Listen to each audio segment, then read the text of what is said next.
There are hundreds of ETFs promising income, growth, or a balance. Some pay massive yields. Some barely pay anything but claim long-term upside. Others say they give you the best of both worlds.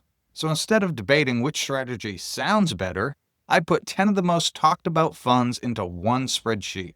High yield, dividend growth, covered call, hybrid, broad market. We're doing full drip, partial drip, no drip, up markets, pullbacks, long-term compounding, and when you line them up side by side, the differences get very clear. Some strategies look incredible at first, some quietly compound, and a few don't hold up the way investors expect. Let's open up the spreadsheet.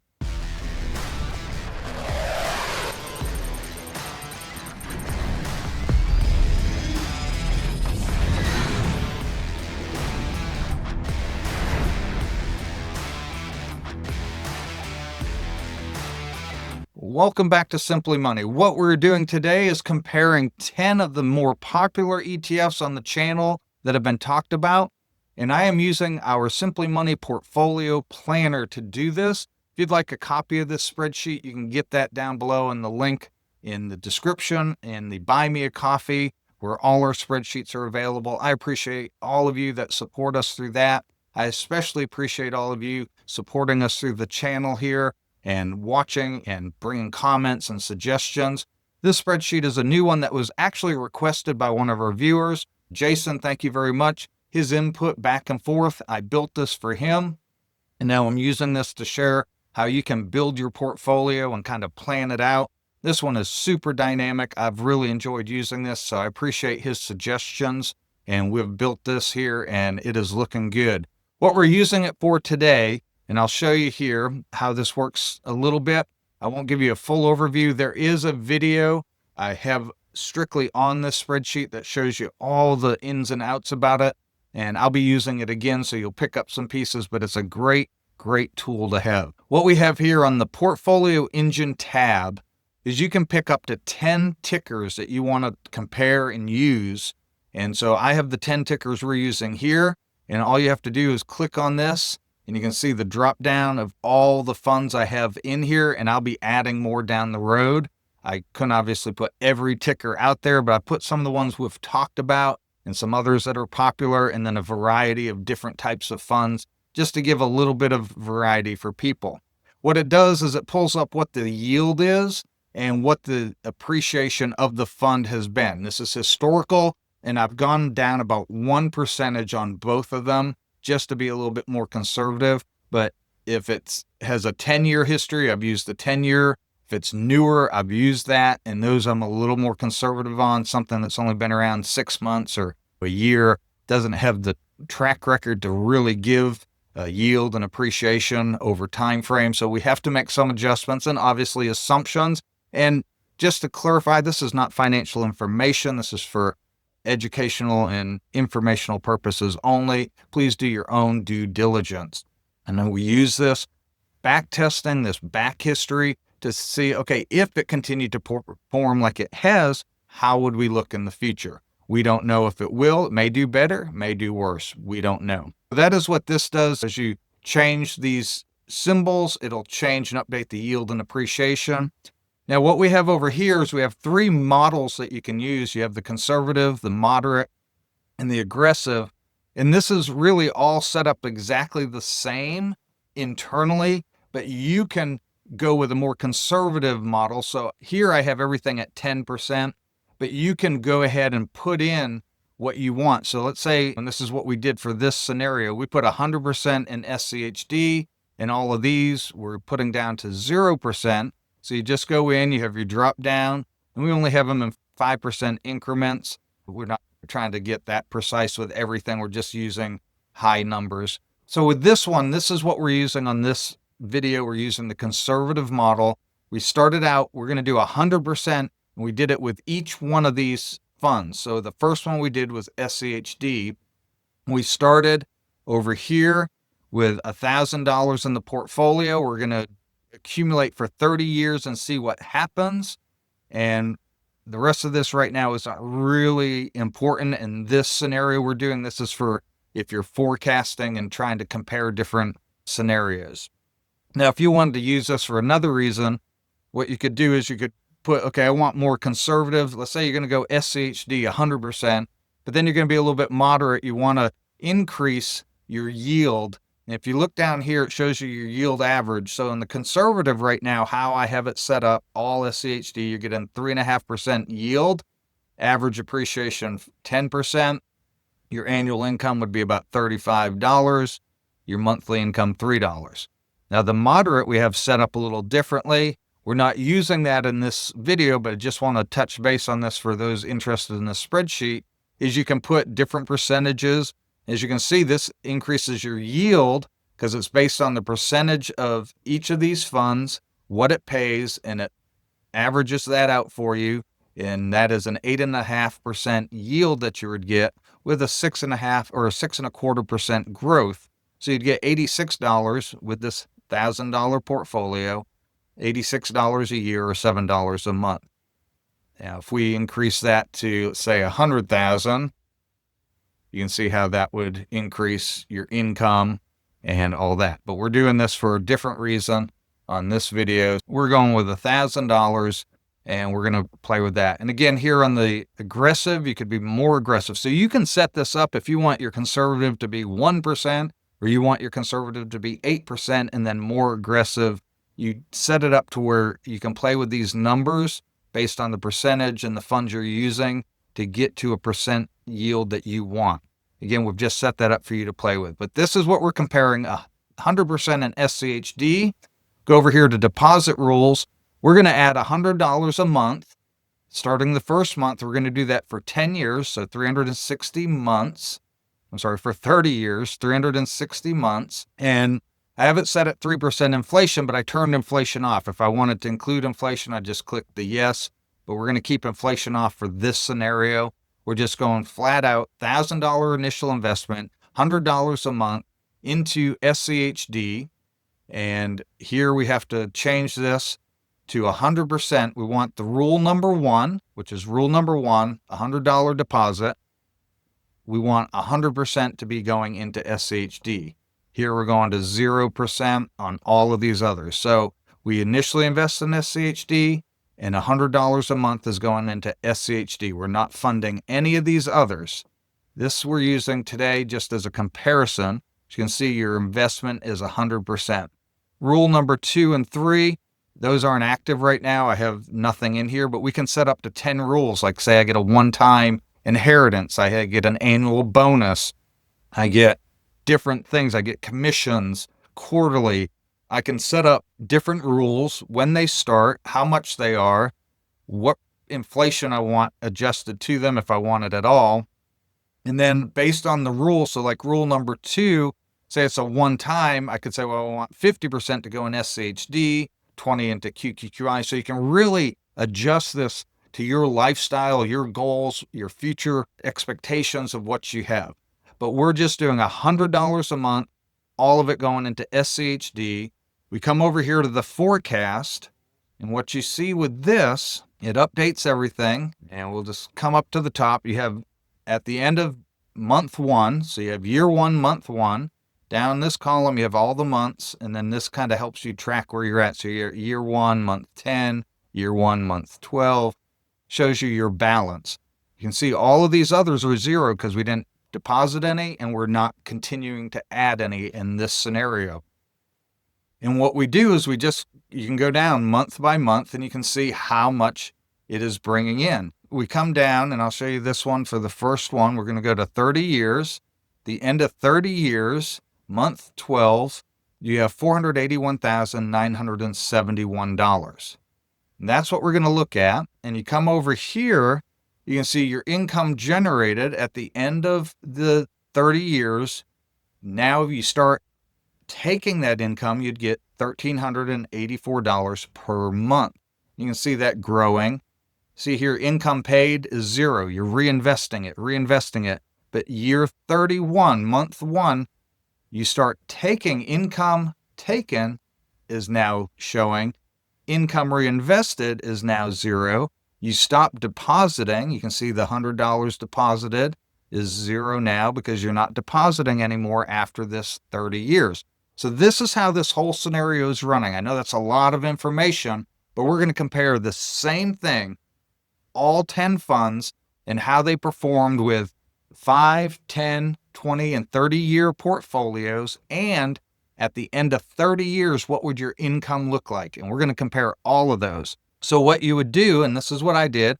So I have all 10 funds I want to compare here. Now all I do is go in here, goes SCHD is 0, QQQI is 100%. I want that $1,000 going into QQQI. And see here what it did. Now your average yield's 14% and your appreciation's only 3%. Your annual income right now is $140 or $12 a month. We're going to go in and change the deposit rules. We're not depositing this $100 a month into SCHD. Watch this. We're going to put that to 0. We're going to put QQQI up to 100% and come over here to the Forecast Pro and look over here. Look at that. SCHD zeroed out. QQQI is showing us their balance, and you can come over here and see the income.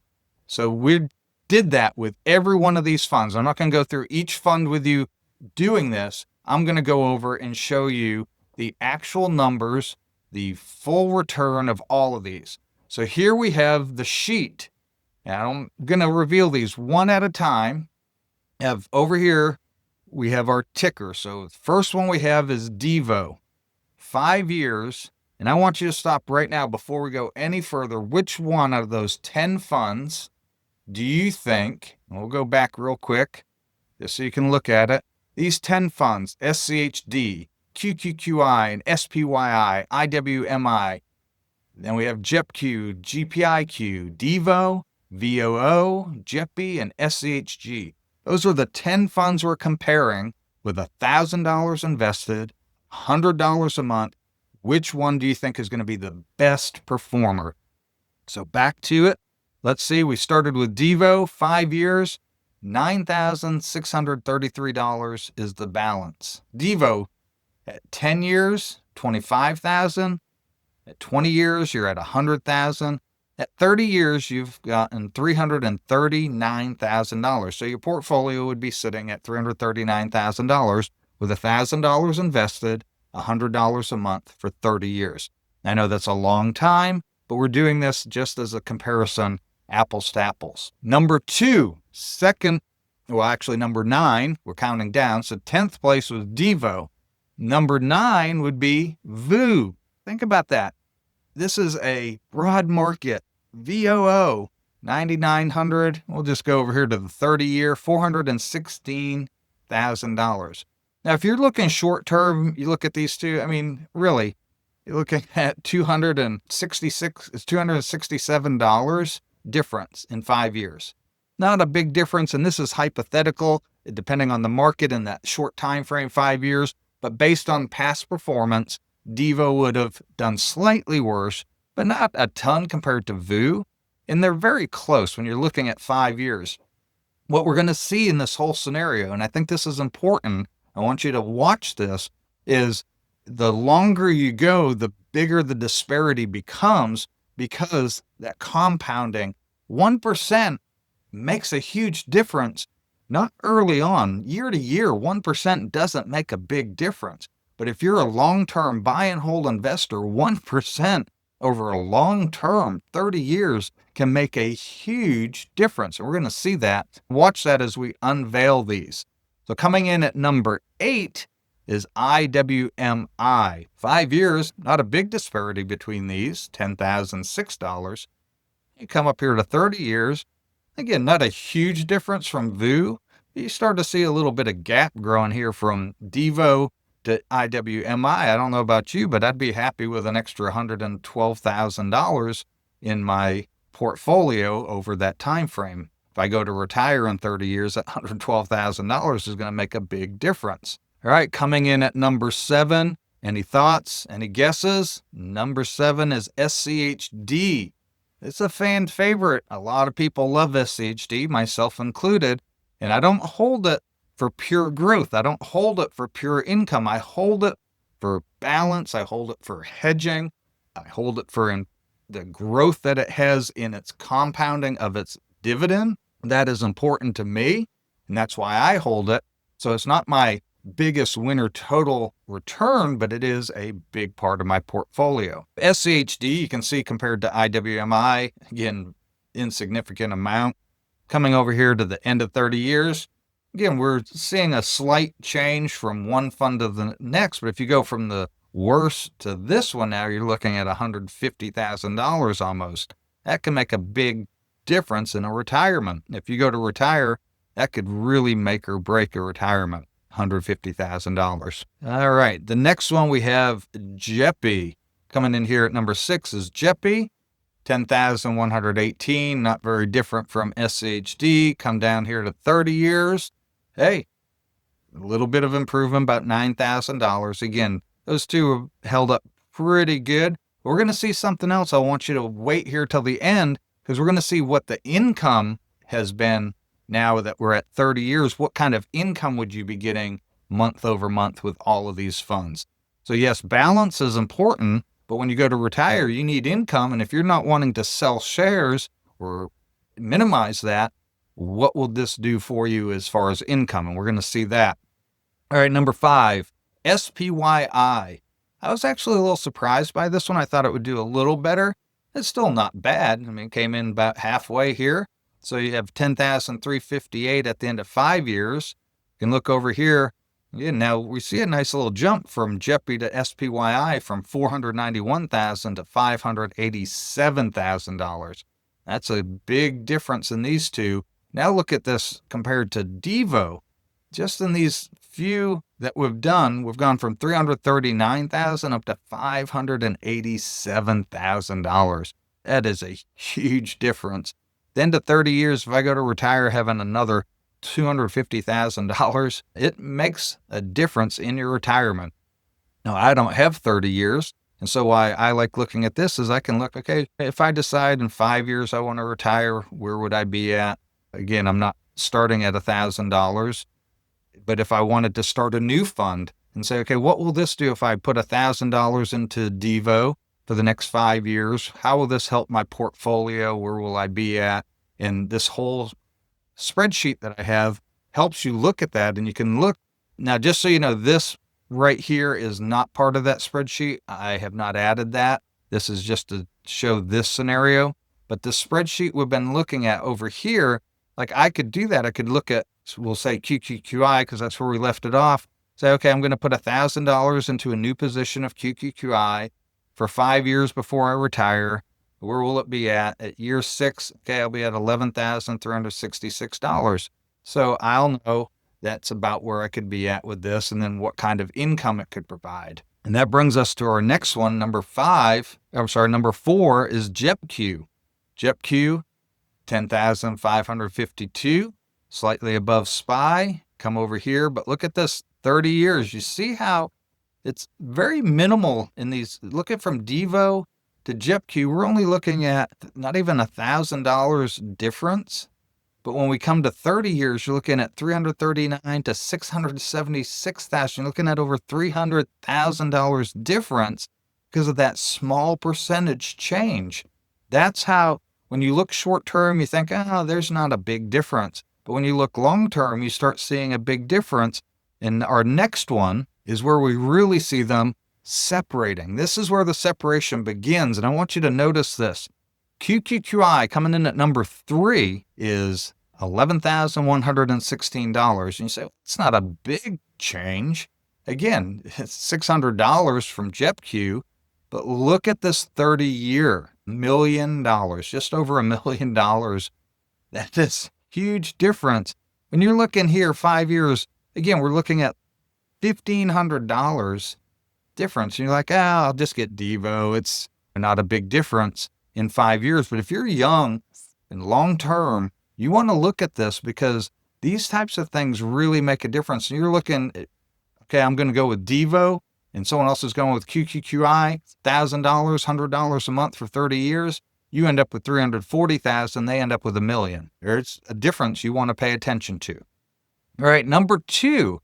I'm not shocked by this one at all. This is one of my bigger holdings. I don't show this one in my portfolio. I show mostly in my channel, I show my income portion, but I hold a significant amount of SCHD. It's one of my favorite funds, and it did not surprise me at all because it's been a great fund for me. And 5 years looking at $11,435. Again, you're not seeing much difference here, but look here at 30 years, $1,064,000. We're seeing a huge difference. You're looking at DIVO here, which is income with some growth. Then you have VOO, which is the benchmark, the S&P 500 at 9th place. We have a pure growth fund, SCHG, blowing them away. And so you have some of these in between here, like IWMI, JEPI, SPYI, JEPQ. These are income focused. QQQI obviously is a great income focus, but SCHG is just a pure growth. Now I want you to look at this. Number one, GPIQ, 12,150 at the end of 5 years. But look at the separation, $2 million at the end of 30 years. If you look at SCHG, pure growth, and you look at GPIQ, which is combining some strong income with strong growth, look at that difference, $2 million. We're not done here. We're going to look at the income per year. If you did this for 30 years, and then you said, okay, I'm just going to keep them, I'm not going to sell any shares, I'm retiring, and I'm just going to start taking whatever income these produce, where would I be at?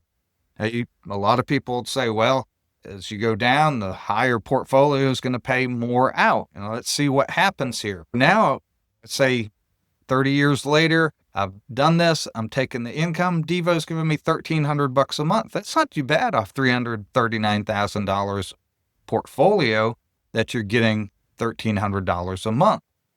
Then we go to the S&P 500. It did a little bit better, but look, you're only getting $345 because it's not an income producer. It has a small little distribution. Some of the funds within the S&P 500 pay dividends, so they have to pay that out. But it's very minimal. It's not focused on dividends. It's the 500 biggest companies in the stock market, and that pays out very little. Now we go to IWMI, which is the Russell 2000. These are small cap companies. They're growing, and we see some of that growth. We have $451,000, pretty nice income. It is selling options on those, and it's producing $4,700 a month. Even though you're slightly ahead of VOO on portfolio, you could turn that off and the drip off and start taking that income, or even maybe 50-50 on that. Now, SCHD, this is a little different, and this has a different reason. Now, VOO doesn't pay really any dividend. IWMI is selling options to get dividends. SCHD is a dividend growth fund. It is giving you a dividend and then trying to grow that each year. And so at the end of the time frame, you have a decent balance of $482,000, but you're getting $1,384 of income. And this income is going to probably be much more consistent and growing over time. And if you go to the chart and you forecast that forward, like you turn off your investments and you're taking income, it forecasts what it would look like for the next 30 years. That's a wonderful thing about this spreadsheet. You can forecast your accumulation years and then what it would look like in your drawdown years. So it's something for those who like these spreadsheets. This is probably the most dynamic one we have yet. I really appreciate, again, Jason, for your input on this, and I hope a lot of you guys find this valuable. If you do, if you've gotten this, come back and leave a comment how you like the spreadsheet. And if you have suggestions, anybody that's bought spreadsheets from me knows this. If there's something you don't like, I try to fix it. If there's an error, I always fix those. I try to make improvements. I've given out some free just for whatever reason, because people maybe didn't get what they expected. I am here to try to help you, and I want to make sure you're satisfied. So please do me a favor, leave a comment if you've used some of the sheets and how you like them. If there's things we can improve, shoot me an email. I'm always willing to do my best to do that. All right, moving on. We have JEPI. Again, you're going to look at just under $3,000 a month. I'm going to go a little faster here now. SPYI, we have $5,000, $5,500 a month income. So far, that's our best producer. We're getting $5,500 a month. It's not that much higher when you really look at it from these other funds, but it's producing a great income off of that each month, getting that. Now, JEPQ, again, very good return and decent income coming off that. Not much different than SPYI.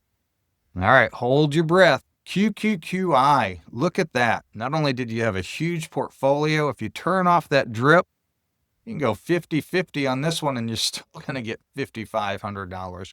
But if you turn off drip completely, you're getting $11,000 a month income, never having to sell a share. Now, SCHG, buy it for growth. You're not buying it for income, and it's going to keep growing. But if you want income, you're going to have to sell some shares.